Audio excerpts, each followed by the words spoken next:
Start it up.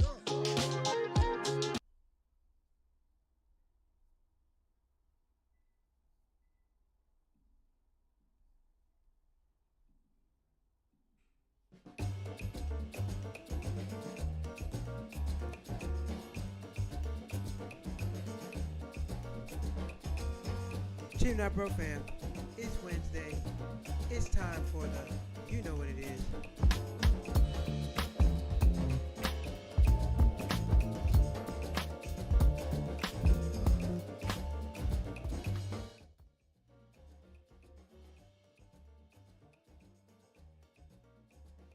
But I thought it would be something to bring up and discuss.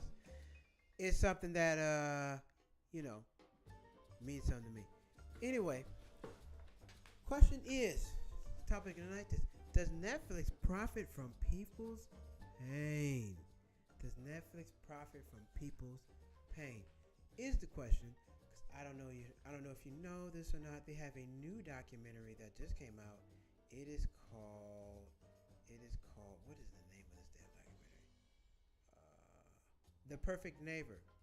The Perfect Neighbor, and story about. Well, I'll get into that in a second. But the question is, is it Netflix even allowed to do this? Because, you know what? I'm be honest. I'm not really a fan of people watching people's tragedy and their pain at home as entertainment. Because this turns into entertainment. People go through these horrific things out here in the world, terrible things, and then next thing you know, it's a whole documentary being made about this. And are these people getting paid? Good question. We're going to get into that too. But yeah, is it wrong? Because a lot of people do this. You've seen a lot of documentaries. And, sometimes you see the family in it. Sometimes you don't. But the question is, did they allow this to happen? Did you want to see this? Because sometimes this stuff is traumatic to people. People have to go to therapy. They got to get, help. And if you put somebody's story out there like that without their permission, you kind of you put them in the limelight. People know who they are. People can see them on the streets. And now people are running up to them, asking them questions. All these things that they didn't necessarily sign up for. Because Netflix, Hulu, HBO, some platform decided to make a documentary about, somebody's family member, losing their life some type of way, or some crime. It's usually like crime and stuff like that. Like the ones are usually tragic when somebody passes away and dies. Those are usually like the tough ones, the hard ones. And, these are really traumatic stories for the families.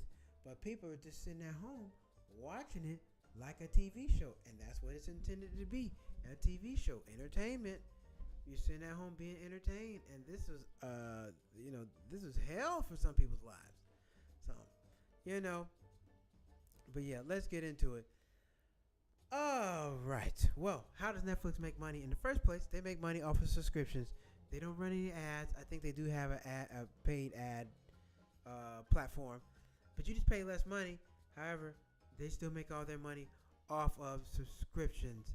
And some of these documentaries, they're a lot going on in them, and people just sign up to watch them because they get people start talking about them on social media. They get really popular. And people are like, oh, what the hell's going on with this? What's going on with that? And they tune in and they watch it. And then that makes people sign up and they make more money.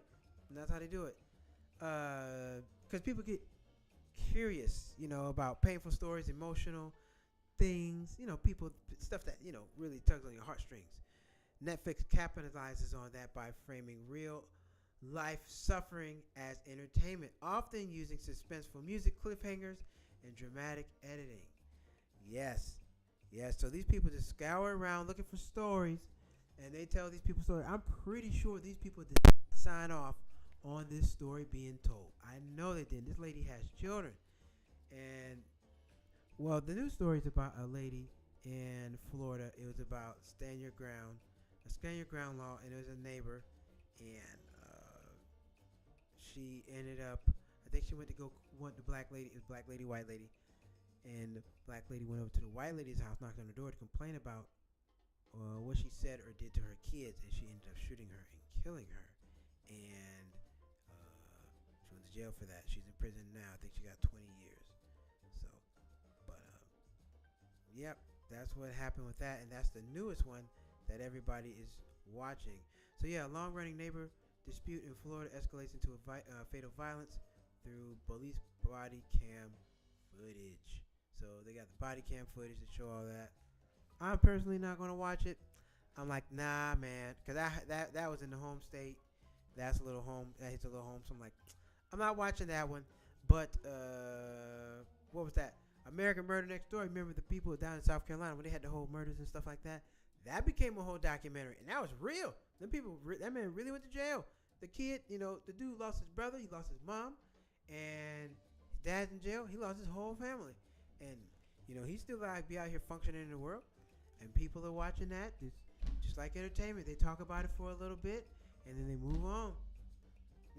It's like a really horrific part of a person's life becomes subscription money for Netflix and just another thing to watch while you're sitting at home on TV. It's just another thing to watch. Like, you know what? We're going to watch this.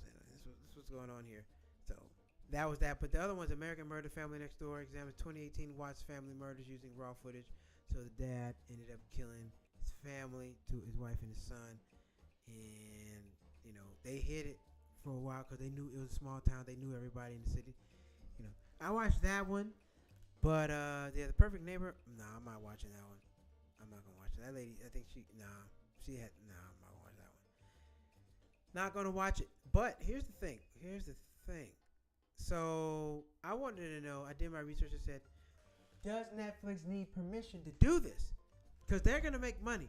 A person can sit there and get the facts off public record and make money off of you, off of your story, and not even pay you because it's public record.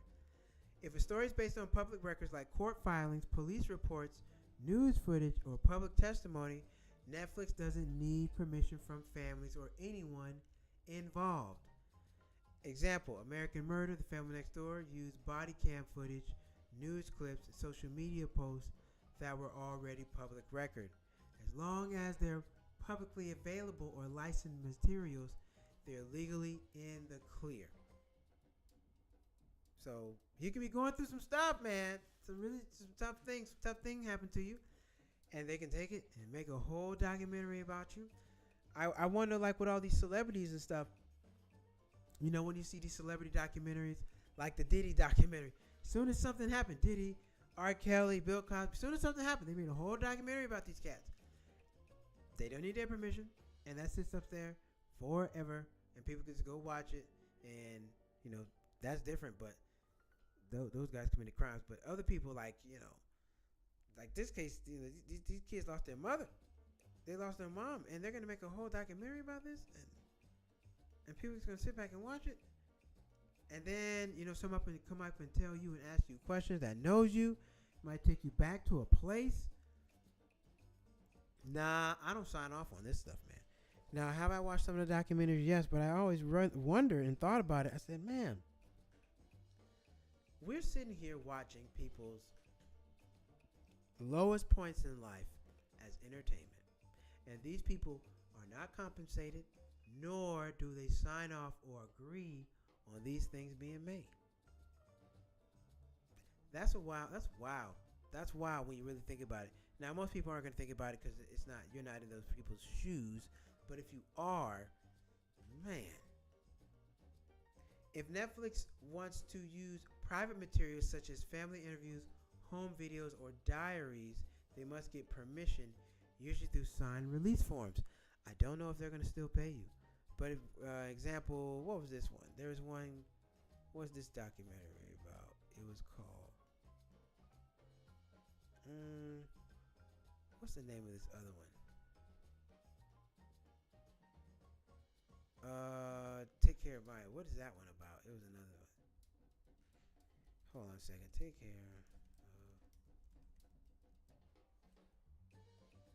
What is this one about? Take Care of Mine. Taking My Eyes, a heartbreaking true story of Mayasaki, a young girl from Florida who was diagnosed with a rare condition, complex regional pain syndrome, disease that causes extreme pain. When Maya was 15-year-old, parents took her to Johns Hopkins for treatment. As you see, people.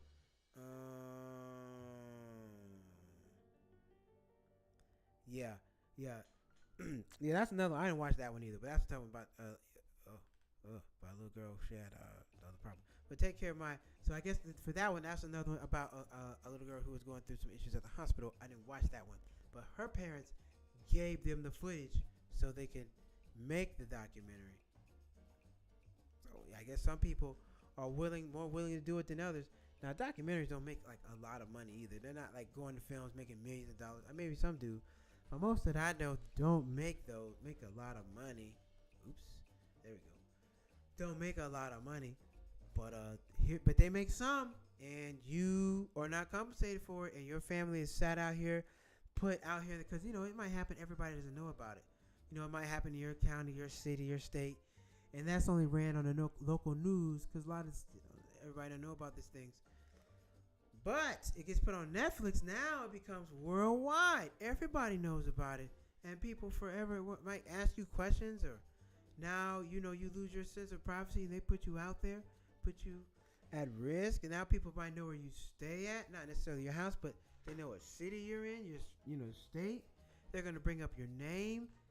Your employee, you're at work and you never, this happened maybe years ago. So you get a new job, move to a new city. You don't talk about this. It comes up, your employer sees this. It's just a lot. It's a lot. And I don't think they should be able to do this.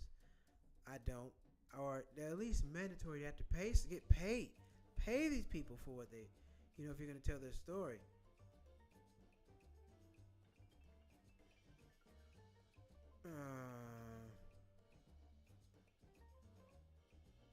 Yeah. So this is it's an interesting thing, and you know what? But all this stuff, they put out, they take a picture, put your mugshot out there. The police release the body cam footage. I don't know if they make money. I don't know if they get profit from the body cam footage. Let's see. Do police profit from body cam?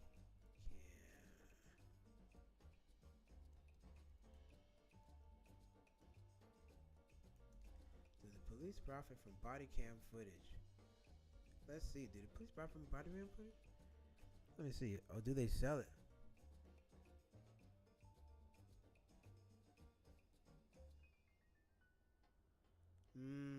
Do police departments usually don't profit directly from the body cam footage, but third parties, media companies, and sometimes even city governments do. Body cam footage is usually owned by the police department or the city or the county that employs the officer. It's treated like public record, but access can be restricted under privacy or investigation laws. Once the case is closed, some footage becomes accessible through Freedom Information Act, FIO quotes, meaning journalists, producers, or the public can even obtain and reuse it. Ugh. How money gets made. When police don't usually sell the footage themselves, money circulates around it in several ways. Documents licensed. Netflix, Hulu, and other studios license body cam footage, like in documentaries like American Murder, The Next Family Next Door. They typically pay a licensing fee to the agency or the city, not the individual officers or families. So the city, they turn this into public record, and they're making money. So something happens to you, the city, it becomes public record to them. They sell it. Netflix pay for it. You have nothing to do with this. You have no privacy. That means the government will technically profit, but not in a major way. It's usually small administration fees.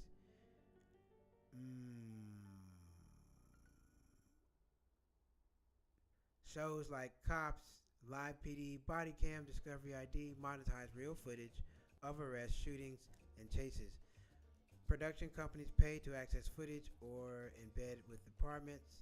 Some police agencies get compensation or exposure, but not a cut of ongoing ad revenue. The real profits go to the media companies, not to public institutions. So people are selling this stuff and making money off of you, man.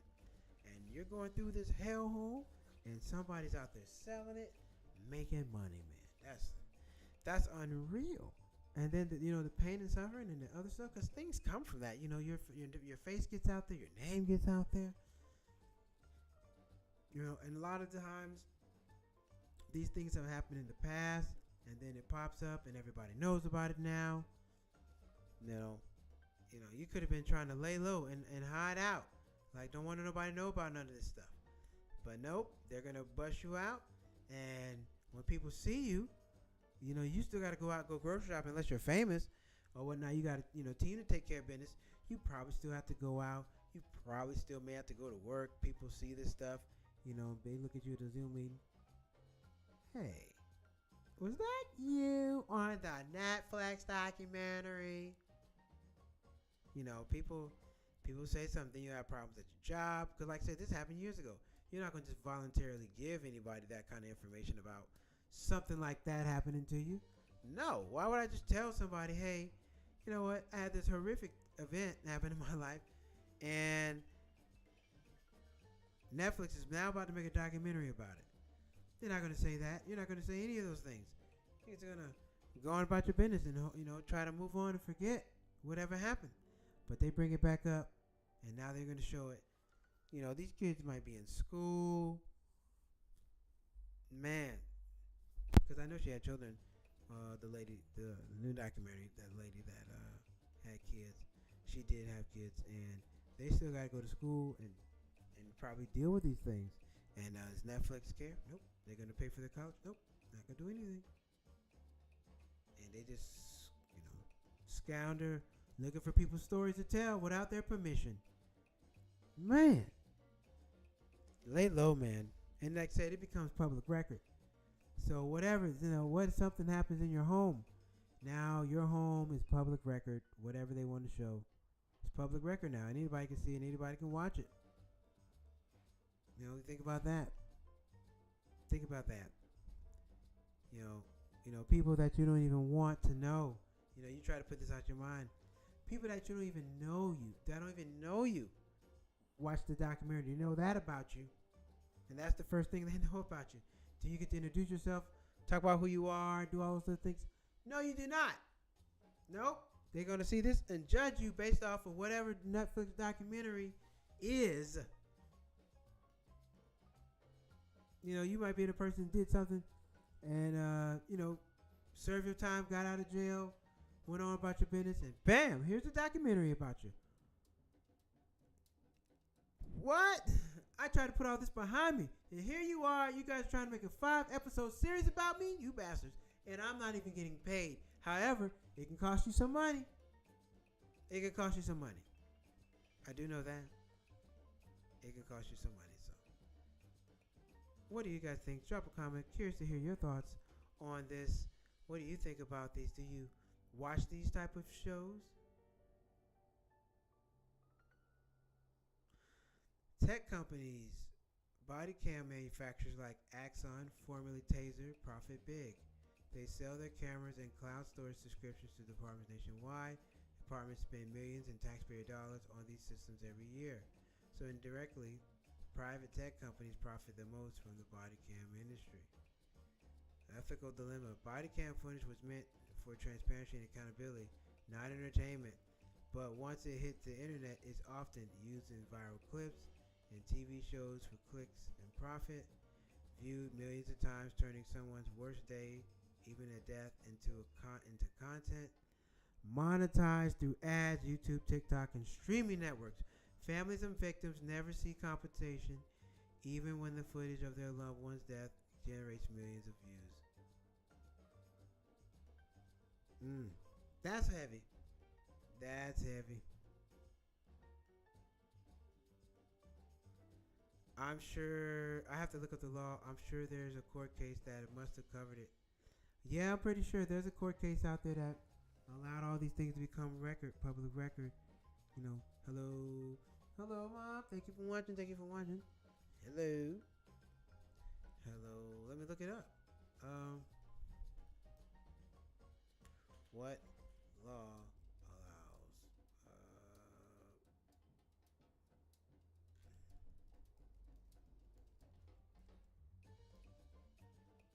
what law allows things in public record to be used? Documentaries. Yes, let's find out. Great question. The Freedom Information Act. The Freedom Information Act is the main federal law that gives the public, including journalists and filmmakers, the right to access government records, unless those records fall under certain exemptions like national security or privacy.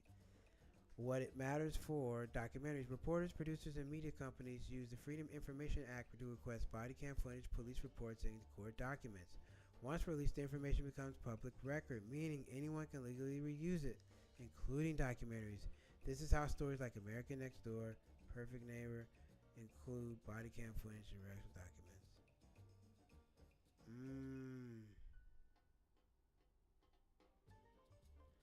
Every state has its own version of Freedom of Information Act. Some kinds, Sunshine Laws, Public Record Act, Open Government Acts. These state laws cover local agencies, including police departments, city and county courts, district attorneys' offices. So if a case happens in Florida, California, Texas, filmmakers can use the state's public records to access the footage and 911 calls and photos. Man, even your 911 calls become public record. Like somebody suffering, and it can become a whole public record. It can become a whole public record. That's so sad. It is sad. That is sad. Hey, well, this is not sad. Got a super chat. Thank you, Mom. Thank you for the super chat. I appreciate it. Thank you. Thank you for the super chat. Super chat. Gotta give a round of applause.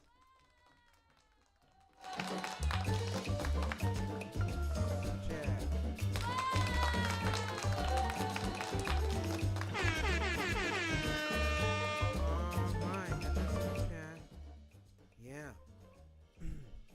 But yeah, that is so sad. Anything that happens to you, the government can make money. Everything is for profit. Everything is for sale. Everything is for sale.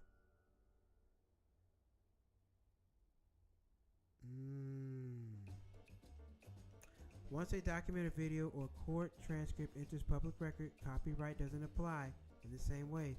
Court documents and government videos are usually not copyrighted because they are created by government employees. That means anyone, media companies, filmmakers, usually can reproduce, edit, and republish them. Bottom line, the law doesn't require permission from people in the footage. Only the material is legally obtained and available publicly. That's why streaming companies use 911 calls, play police interrogation videos, reproduce court footage, tell stories about real victims, all without paying the families or getting their consent. So all this stuff can be made about you. They can say all these things about you. And no consent needed, y'all. They can do it. They can do it. So whatever happens with a person, whatever happens in your life and, it becomes public record, anybody can access it, use it, and do whatever they want with it. That's rather unfortunate. You can't sue. You can't do nothing. Can't do nothing. And here you are, some people making a whole story about you that you would never sign off on. And it's got to be it's public record, so you can't argue anything. Maybe unless they, put some stuff in there that's not true. But other than that, 911 records, all these other things when something calls. So all the horrific things that happen to people, it's all public record. You can just go get it. Go read the court documents. Wow. Well, there you have it. Wednesday rant. Not really a solution to that. You don't just try to say you try your best not to get in. I don't think people choose to get in these type of situations when things like this happen. But, when things happen, it becomes public record. They can just put you out there. So you got to be mindful of that. That's why when I'm on social media, I really control the narrative. I don't put too much out there about myself. People don't need to know everything. They know what you need to tell them, but they don't need to know everything. They just don't. Everybody's doesn't have the best intentions for you, and people will misuse things against you to hurt you, set you back, pull your coattail, snatch you up out of collar. You get what I'm saying? They do all those different things. You don't want that. You don't want that. Hey, got two people on stream, on you stream right now. Twitch. Thank you for tuning in from Twitch. Thank y'all for tuning in from Twitch. We really appreciate you. But yeah, that's what we got, man. That's what we got. All right. So we're just gonna run through the interesting news together. We're gonna go to break. Be right back.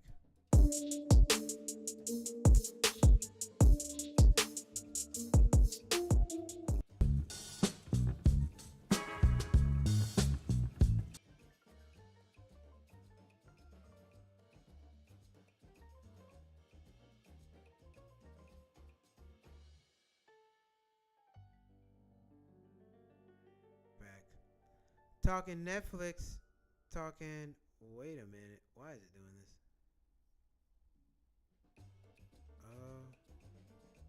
Hold on.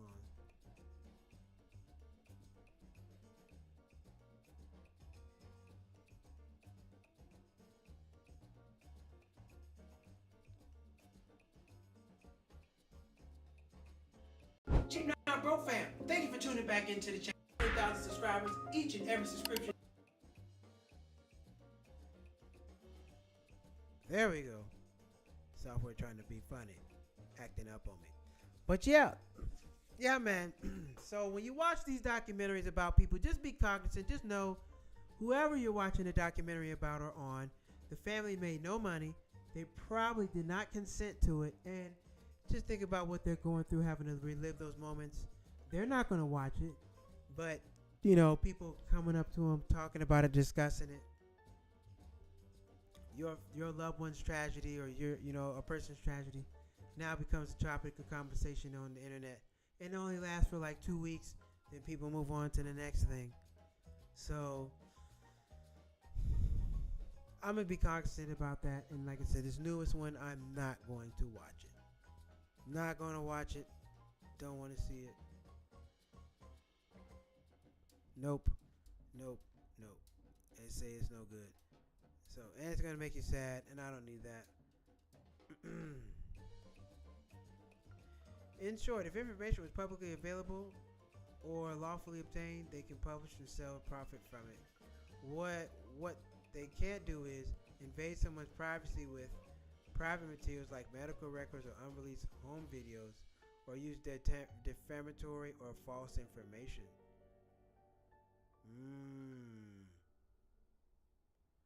Well, can't do that. So the Freedom of Information Act made transparency possible, but also opened the door for tragedy to become entertainment.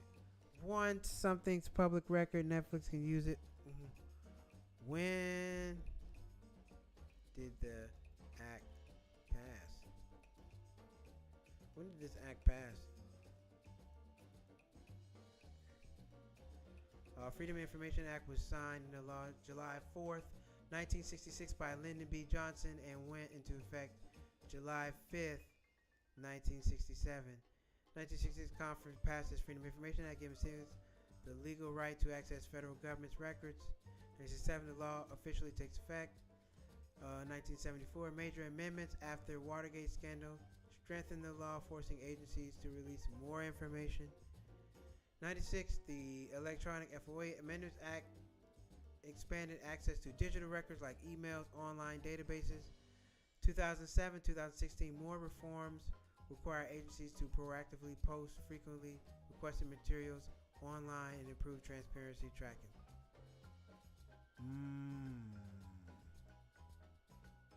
Yep. So there you have it. People are going to profit for your pain. It's 100% real. It's a real thing. Now we know and we see it. All right. Let's get on to interesting news.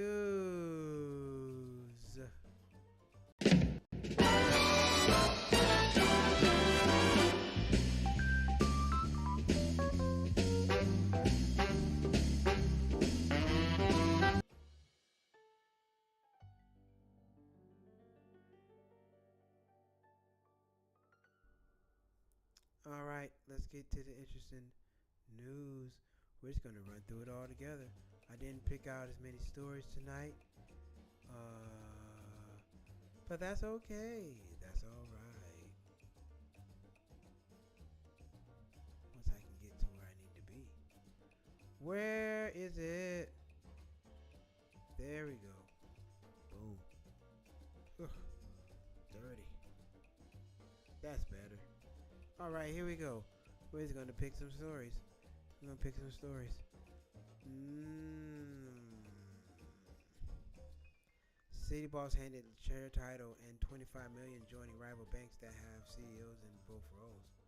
Oh, I don't care about that.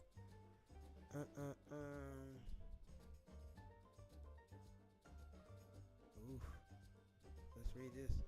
OpenAI relaxed ChatGPT rules on self-harm before 16-year-old died by suicide lawsuit.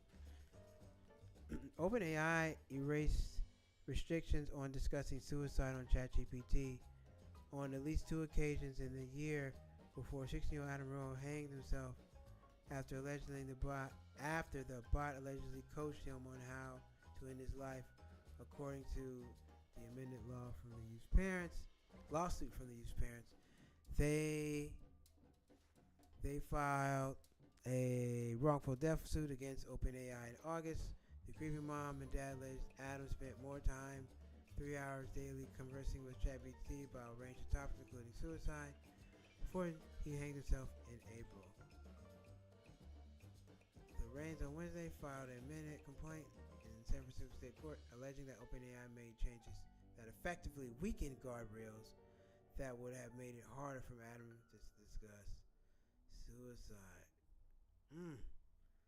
Sad. Well, hope his parents get the justice they're looking for. Okay. Wedding planning site faces potential probe over allegations that swindle mom and pop vendors. We'll take a look at it. Why not? Senator Chuck Grassley strongly urges FTC probe wedding site The Knot for alleging defrauding advertisers. Chuck Grassley, Republican Iowa, is urging Federal Trade Commission to investigate The Knot worldwide after his office received dozens of new complaints accusing the wedding planning site of defrauding small business owners. The Post learned. Letter to FCC Chairman Ferguson on Tuesday cited positive post-executive reporting as a... The Knot, which has been accused of swindling mom-and-pop vendors like DJs and dressmakers for years, alleging providing fake or spam customer leads and failing to deliver agreed-upon terms of the expensive ad deals. Grassley, the chair of the Senate's Judiciary Committee, said his office has received nearly 200 complaints from vendors around the country since March 28. When he first asked the FTC to look into the claims, The Knot had engaged in deceptive business practices. Following a New Yorker's post. Well, damn, trying to cheat people. No good. Oh, who is this? Hamburger Helper sales surge after Americans tighten their food budgets. Hamburger Helper? Really? Really not Hamburger Helper. As groceries get more expensive, Americans remain unsure about their economic future. Shoppers are gravitating towards tried and true budget meal. Eagle Foods, Cleveland, Ohio-based company behind Hamburger Helper, told Fox News Digital its year-over-year annual sales basis rose 14% in August. The savory cheese-flavored Hamburger Helper kit meal, introduced in 1971, has attracted customers for decades for a quick, easy way to prepare inexpensive ground beef. Eagle Foods said the brand is benefiting today from renewed customer interest tied to inflation and tighter household budgets. I used to eat Hamburger Helper all the time. I like it. I like Hamburger Helper. I eat it. I don't know if anybody else does. I eat Hamburger Helper. Drop a comment, drop a like, hit that like button if you eat Hamburger Helper. Let me know. We are in this together. And don't Don't ill no hamburger helper. Hamburger helper good. Hamburger helper get you over the hump. All you need is a pound of ground beef, and you can cook it on up. Now you might want to have some cheese, cause it is pretty dry. You want to have some cheese, and that sauce don't go that far. But hamburger helper is good. Don't sleep on it. It'll put you to sleep. Yes, it will. That hamburger helper will. Don't sleep on it. It will put you to sleep. All right? Hamburger helper.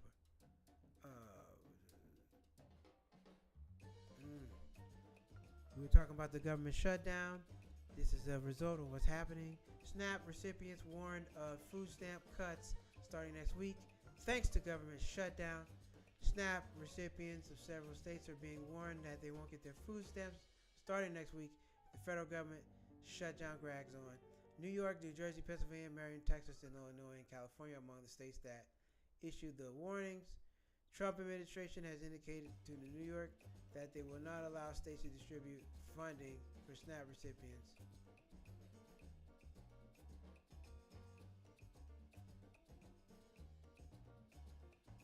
States to distribute federal funding for SNAP benefits. Nearly 3 million New Yorkers who rely on SNAP benefits could lose access to benefits starting November 1st. New Jersey officials have notified the federal government that the shutdown continues November 2025. SNAP benefits will not be available on time. It's unclear SNAP benefits loaded on your family's first EBT card prior to 31 will be able to use after November 1. Very sad, very tragic. I'm not gonna get into all that tonight. We'll get into it on another day. But overall, Wednesday rant. Your pain is profit. No matter how horrific, whatever you go through, somebody can go to the courthouse, read the court records, get the video, and do a whole story on it. And have a 2-hour documentary on it. And people are going to sit there and watch it and be entertained. So, just be noticed. Keep that in mind. Know about these things. What you do is public record when you're dealing with the police and all these other things. All this stuff is public record. So, you got to know. You got to know what's what. So, anywho, that's the show for tonight. I got a comedy show. Gotta go do the funniest. Gotta go be funny. Y'all know what it is. But I also appreciate you all tuning back in. We're going to be back live again tomorrow night. And we're going to pick up on some other stuff tomorrow night. So we'll have a lot more fun show tomorrow. It won't be as down and morbid. But we had to talk about tonight. Tonight was important. It needed to be discussed. And we did that. Mission accomplished.